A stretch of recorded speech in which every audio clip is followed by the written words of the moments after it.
C'est vraiment le genre de projet ou le genre de truc t'as vraiment du mal à t'imaginer et c'est une fois que t'es sur place où tu te dis « Ah ouais, c'est complètement dingue en fait ». C'est genre, t'as toujours eu dans un coin de ta tête l'envie d'y aller et de te dire « Putain, un jour j'irai aux États-Unis, j'irai faire les grands noms quoi, les grands coasters. Celui-ci je l'ai toujours vu en image, j'ai toujours eu envie de le faire et on y va demain. Et après-demain et encore ça, c'est comme si tous les jours on t'annonçait que c'était Noël. C'est un peu l'idée. Quand tu vois la vitesse, la propulsion Stormrunner, t'es devant le panneau Cedar Point. Ou encore que tu vois la hauteur démesurée du Grand King Dakar. King Dakar. Ce coaster, c'est vraiment un king. Il faut que je vous en parle.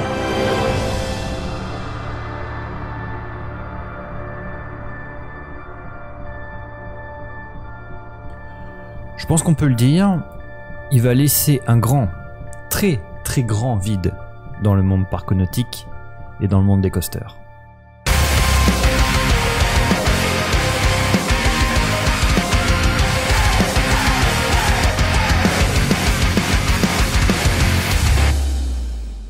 Au New Jersey, au terrible New Jersey, le King est mort hier soir. Bonjour à tous, bienvenue sur la chaîne First Drop pour cette vidéo spéciale qui n'était absolument pas prévue, vous en doutez. Nous avons assisté hier à l'annonce définitive de la fermeture de King Dakar, le roi des coasters, le plus gros coaster actuellement en fonctionnement en termes de hauteur et même aussi de vitesse, a fermé ses portes après 19 ans d'activité. J'espère que vous allez tous très bien, bienvenue du coup sur cette vidéo spéciale King Dakar. Je me devais de vous en parler puisque j'ai déjà pu expérimenter la bête et je sais aussi que beaucoup voulaient communiquer sur un petit peu la disparition de celui-ci, partager peut-être des expériences ou des non-expériences puisque malheureusement le parc a fait une communication plus que catastrophique sur sa fermeture. On va y revenir. Comme d'hab, vous connaissez les bons bails, c'est la chaîne, c'est le contenu, tout ça, ça vous plaît, je vous invite bien évidemment à rejoindre la horde des droppers et on est parti pour cette petite vidéo spéciale sur King Dakar.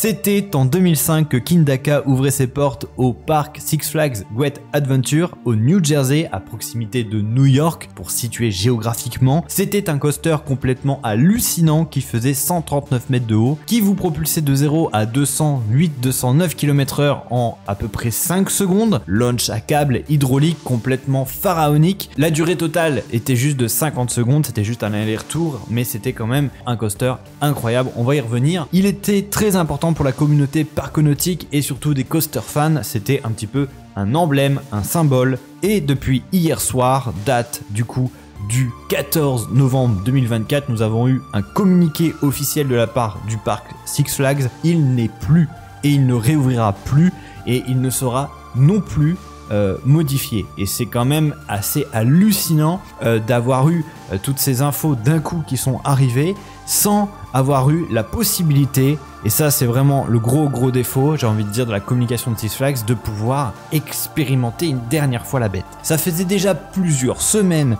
que des rumeurs étaient à l'œuvre sur sa possible fermeture, et c'est chose faite, c'est confirmé par vraiment un faible communiqué. C'est limite, ils ont vraiment pas voulu en dire trop. Ouais, on le ferme. Pourquoi du comment? J'ai quelques théories là-dessus, je vais vous les énoncer après, mais en tout cas, c'est quand même assez hallucinant de se dire qu'on ferme un monument parconautique comme ça, un petit peu sous le tapis.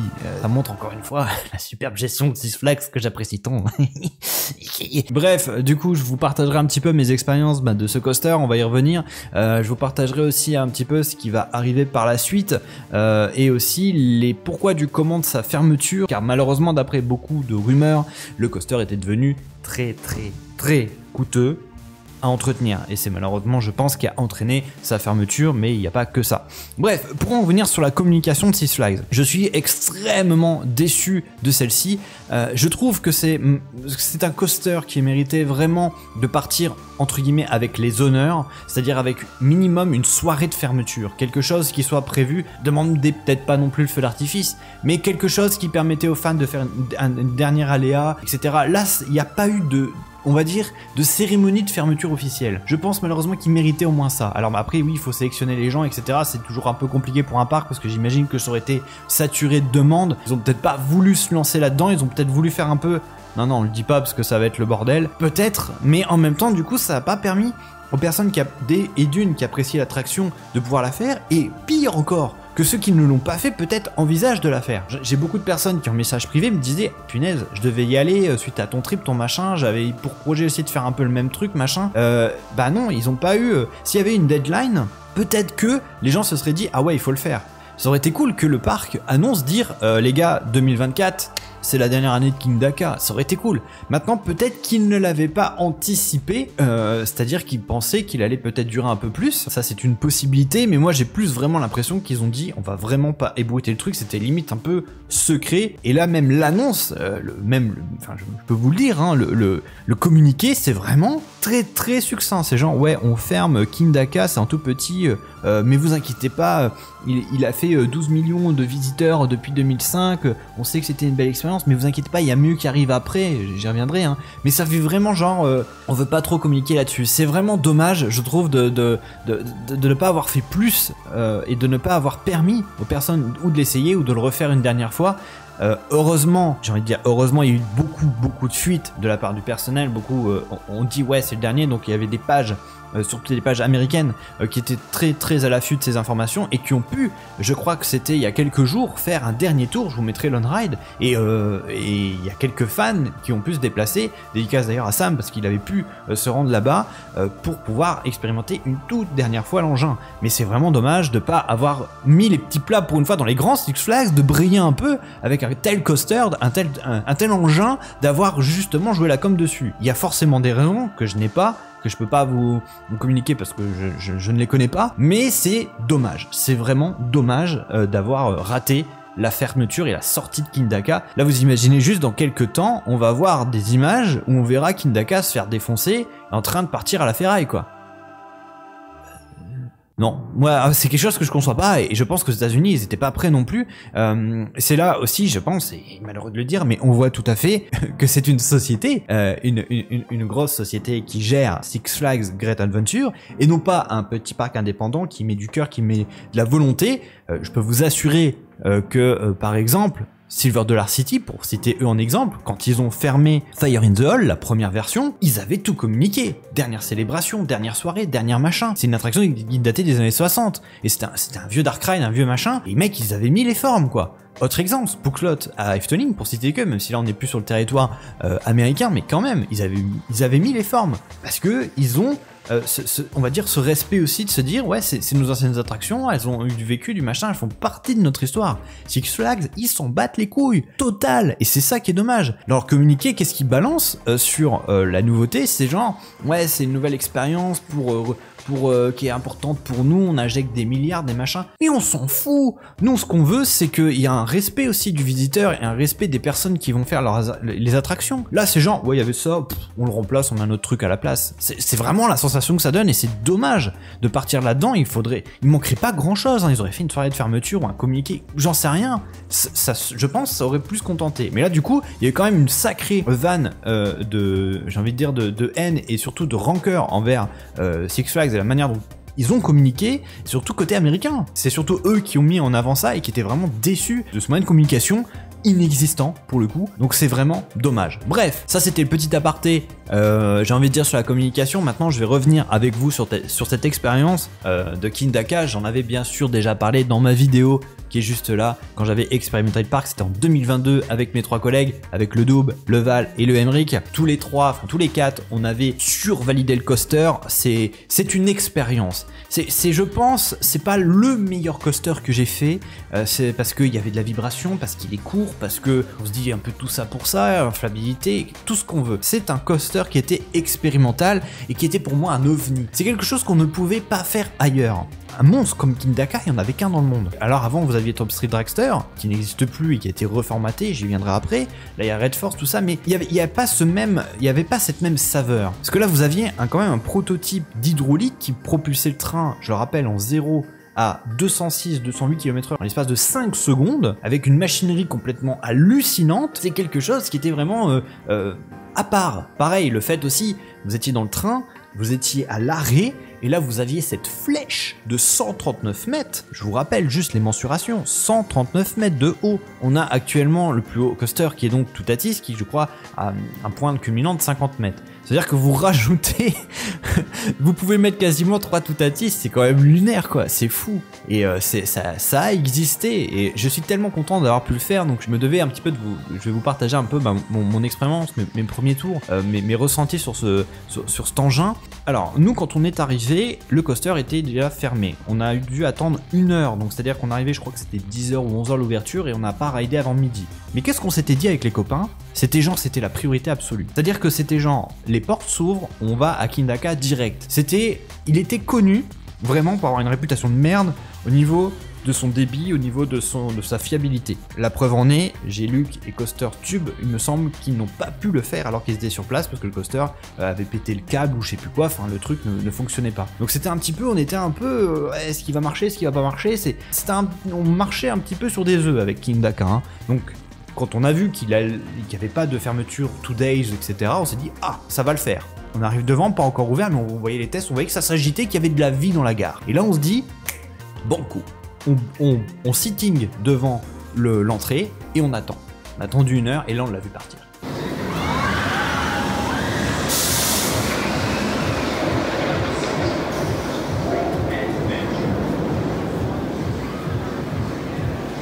Et là, les portes s'ouvrent. Let's go, on va faire Kindaka. Et en plus de ça, le truc qui est quand même lunaire et qui est quand même fou, c'est que il y avait personne. C'est-à-dire qu'on est arrivé dans la gare parce que tout le monde était rentré dans le parc, elle était à droite à gauche parce que les Américains ils n'avaient pas faire un sitting comme nous parce que j'imagine qu'il y avait quand même des personnes qui étaient là assez régulièrement, donc ils se sont dit bon on le fera plus tard, on l'a déjà fait, ils s'en foutent. Nous c'était très important, ils faisaient partie de la liste, de la top list des coasters à faire. C'était le plus important je pense à faire à Great Adventure. Il y a El Toro, j'y reviendrai peut-être un peu après, mais sinon c'était quelque chose de très attendu. Donc les portes sont ouvertes, il n'y avait pas trop de monde et là on s'installe et il part, il démarre. Et là, on se dit, bah ça y est, c'est tout, on va le faire, on est parti quoi. Banco. Et donc, premier train, on était tout derrière, j'étais avec Emmerich, je m'en souviens. Ça s'arrête, et là c'est vrai que, je vous le redis, hein, mais ce moment où tu lèves la tête et tu vois le truc, en plus il était super beau, tu vois le top hat là, machin. Et là, le train recule un petit peu pour se mettre dans le cache-car, hein, donc dans le système de propulsion. Je vous redirige sur la vidéo de Madadak si vous voulez en savoir plus là-dessus. Et ça part.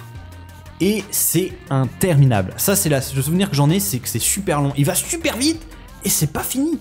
Et puis je sentais vraiment les joues qui dégageaient quoi. La peau elle avait envie de se barrer quoi. C'était terrible. Et je me souviens vraiment un truc qui m'a marqué, c'est déjà au dernier rang, vers la fin, donc juste avant d'entamer la flèche, la difficulté de garder les yeux ouverts. Ça c'était un défi déjà. Je pense qu'il fallait mettre des lunettes ou quelque chose parce que c'était vraiment compliqué. Et puis ça part et en quelques secondes, même pas, vous êtes tout en haut. À peine le temps d'observer le parking parce que c'est ce qu'on voyait à 139 mètres hein, quand même, c'est pas anodin. Airtime de mémoire hein, quand même. J'ai souvenir quand même d'un petit moment d'apesanteur et là, vous repartez avec la petite vrille qui va bien et vous arrivez, vous avez toute la vue sur le parc. Et là, il y a ce petit moment de nouveau de flottement et ça freine en même temps et c'est waouh, qu'est-ce qu'on vient de faire, sur quoi on vient d'être assis, qu'est-ce qui vient de se passer, on est un peu désorienté comme là et c'est waouh quoi, c'est incroyable. Et alors ce qui est fou, c'est que avec Emmerich, on a fait notre premier tour et là qu'est-ce qui se passe? Il y a des gens qui arrivent, mais pas assez de monde pour remplir le train parce qu'il tournait à 2 trains, donc il y a un autre train qui était déjà en train d'être pré-lancé et nous on était dans celui qui rentrait en gare et il y avait pas assez de monde pour remplir. Et nous, on était tout derrière, le quai était vide. Donc qu'est-ce qu'on dit? On reste assis. Bah oui, attends. Et donc on a fait un deuxième tour direct. Et ça c'est fantastique. Et ça, qu'est-ce que je ne regrette pas de m'être levé de mon siège. Alors qu'il y avait 15 coasters qui nous attendaient dans le parc. Hein. Ben non, on a profité une deuxième fois, on s'est dit bah non, on reste assis, on le refait. Et on l'a refait une deuxième fois. Et ça c'est fantastique. Donc voilà pour cette première, pour ces retours. Et alors j'ai pu aussi expérimenter, et ça... On a eu énormément de chance sur toute la journée parce qu'il a tourné. Donc il a pas fermé de la journée, donc ça c'était vraiment bien, on a pu le refaire plusieurs fois. Et notamment en fin de journée, on a terminé par Kindaka avec 2 rides il me semble, et j'ai pu le tester tout devant. Et là tout devant c'est une autre expérience parce que là vraiment le launch vous le prenez mais dans la tronche, et là là c'est sûr et certain les yeux impossible de les garder ouverts. Donc il y a vraiment un parc, tout un espace, tout un temps, je ne sais pas ce qui se passe. Je devine mais les yeux sont fermés, c'est impossible. Ça c'est 206 km/h, tu peux pas garder les yeux ouverts comme ça. Non, c'était vraiment chouette et du coup là encore bonus ultime, le parc fermé je crois à coaster 21h et donc aux États-Unis le soleil était déjà bien couché et donc on l'a fait quasiment de nuit et j'ai pu tester aussi King Daka de nuit parce qu'on le dit c'est toujours fantastique, il avait bien chauffé sur la journée et c'est juste fantastique quoi. Donc je suis vraiment très content d'avoir pu le tester en 2022, d'avoir eu cette chance. J'ai envie de dire c'est une chance d'avoir pu le faire en bonne et due forme. Donc voilà, pour revenir sur mon petit ressenti, ma petite expérience que je voulais vous repartager. Par contre, la question maintenant c'est de savoir qu'est-ce qu'ils vont nous faire à la place ces zozos là à Six Flags là, parce que c'est bien beau de nous enlever le machin, mais il y a des projets visiblement. Alors sur le communiqué, hier, ils sont pas allés de ma morte, ils nous ont annoncé, écoutez bien, un investissement sur la totalité des resorts Six Flags, et donc c'est la refaire puisque maintenant c'est Six Flags Entertainment, il me semble que ça s'appelle comme ça, et ils vont investir pour jusqu'en 2026 je crois 1 milliard de dollars. 1 milliard de dollars en termes d'investissement dans leurs infrastructures. Alors je pense que ça englobe pas mal de choses, mais le budget est vraiment colossal pour du Six Flags, c'est vraiment beaucoup. Donc ils nous ont annoncé toute une tripotée de nouveaux coasters à record sur la totalité des resorts. Je vais d'ailleurs vous les citer, vous allez voir un petit peu, c'est voilà, il y a du projet, donc ils nous ont annoncé une salle nouvelle, mais apparemment ils ont de la ressource pour derrière dire ouais mais regardez on va faire ça. On verra, pour l'instant il n'y a pas de plus d'infos à part des noms de modèles que je vais vous citer maintenant. Donc voici la liste des investissements on va dire majeurs qui sont planifiés pour 2026 sur la totalité, sur une partie des parcs, donc Six Flags c'est la refaire. Donc à Carowinds ils ont l'intention d'introduire un record water ride, donc record breaking water ride, donc c'est ce qu'ils annoncent. Donc pour l'instant pas de visuel, rien d'annoncé plus que ça. Pareil, Canada's Wonderland ils ont prévu aussi un record breaking water attraction pour le coup, donc à voir tout ce que ceci implique. Pour Kings Island, Family Thrill Attraction. Six Flags Magic Mountain ils vont nous faire un premier King Coaster in North America. Alors à voir ce que ça va signifier. Six Flags Great America vont célébrer les 50 ans et donc une nouvelle ère pour les enfants. Par contre, c'est là que ça devient intéressant. Pour Great Adventure qui nous intéresse aujourd'hui, ils annoncent un multiple launch à record. Donc là, d'énormes attentes sont mentionnées là-dessus, j'y reviendrai juste après. Six Flags Over Texas, on aura aussi un dive coaster aussi à record. Et on aura pour Six Flags Mexico un familial boomerang coaster aussi qui est prévu. Voilà, on va dire pour le côté positif, il n'y a plus King Daka, mais attention, on vous promet une nouvelle grosse attraction multi-record sur du launch. Je demande à voir. Pourquoi? Puisque en 2025-2026, il me semble, nous avons quand même le plus zinzin des coasters qui va ouvrir, signé de nouvelle fois Intamin Falcon Flight, j'en ai déjà parlé. Falcon Flight, c'est de mémoire 160 mètres de haut, 250 km/h, enfin bref, c'est un monstre, surtout 4 km de parcours. Donc dire que Six Flags va faire un truc à record en launch alors qu'on a plus ou moins déjà ça, je ne sais pas trop. Là, la question se pose de qu'est-ce qu'ils vont nous mettre pour remplacer King Daka, sans compter qu'ils ont aussi détruit une énorme quantité d'attractions, notamment Green Lantern, donc un autre coaster aussi quand même assez impressionnant, plus 2-3 autres merdes aussi qu'il y avait. Enfin, la zone était dégueu, donc il était question déjà de formater tout ça. Par contre, j'ai pas trouvé vraiment d'informations sur ce qu'allait devenir les autres tours de chute qui étaient fixés directement sur la structure de King Daka. Est-ce qu'elles sont vouées à disparaître ou pas, ou est-ce qu'ils vont garder justement l'arche King Daka? Je ne sais pas. Là, j'ai pas plus d'infos. Si vous en avez, bien sûr, en commentaire, vous n'hésitez pas. Donc voilà, pour l'instant, pas plus d'infos. On est un petit peu dans l'attente, on sait que c'est en 2026, donc on va voir forcément des interventions là déjà en 2024-2025, surtout pour l'ouverture j'imagine de saison 2026. En tout cas, il y a quand même une énorme inquiétude sur ce qui va arriver, et beaucoup pensaient, se sont dit ah mais peut-être qu'ils vont nous faire une transformation à la Top Thrill Dragster, que Top Thrill Dragster avait fermé quelques années auparavant pour être transformé en Top Thrill 2 et qui avait été modifié par Zamperla. Fiasco total puisque le coaster en 2024 a ouvert une semaine pour là une fermeture et réouverture en 2025, donc ils se sont dit peut-être bon bah pour King Daka on fera pas ça du coup. Je sais pas, est-ce que du coup la perte de King Daka est à cause de Zamperla? je vous laisse répondre tous en commentaire. Non, ça serait un peu abusé de dire ça. Pour moi, il y a beaucoup de facteurs qui rentrent en compte sur sa disparition, notamment, je l'avais dit, la fiabilité, le coût qui apparemment avoisinait le million à l'année sur l'entretien notamment de ce launch qui était vraiment particulier. Ce qui m'amène à un autre point, je vais vous inviter, si vous avez la possibilité, c'est de faire des launchs à câble hydraulique de chez Intamin le plus vite possible, puisqu'ils sont tous au fur et à mesure en train de disparaître, puisque la plupart ont été construits il y a une vingtaine d'années. Et apparemment, la durée de vie de ces trucs, comme vous pouvez le constater, est un peu limitée. Je vous en cite quelques-uns. Vous pouvez aller faire Cephirus Baco, qui est à Portaventura. Vous pouvez aussi aller faire Stealth, qui est à Thorpe Park. Vous pouvez, si vous avez un peu plus de possibilités de voyage, aller faire Accelerator aussi, qui est à Notchberry Farm, et aussi Stormrunner, qui est à Thorpe Park. On ne citait que cela. Bref, voilà. En tout cas, c'est peut-être la fin d'une époque. C'est la fin d'un géant. C'est la fin peut-être des launchs à câble qui sont tous au fur et à mesure en train de disparaître, hein. Même sur Formula Rossa, qui était le détenteur actuel de record de vitesse, qui était de 240 km/h, il me semble. Malheureusement, lui aussi est pour l'instant fermé. Donc, eh bien, j'ai envie de vous dire, on verra bien ce qui va se passer, mais bon, une chose est sûre, Kindaka, ça, c'est sûr, c'est finito. Qui m'amène quand même à un petit point qui est rigolo, c'est que actuellement, le détenteur de hauteur et il me semble aussi de vitesse n'est autre que Red Force, puisque c'est le seul coaster qui est en fonctionnement. Top Thrill n'est pas et Falcon Flight n'est pas encore ouvert. Donc eh bien, si vous voulez faire le coaster le plus haut et le plus rapide du monde, actuellement, c'est à Portaventura, à Ferrari Land, et bien évidemment Red Force.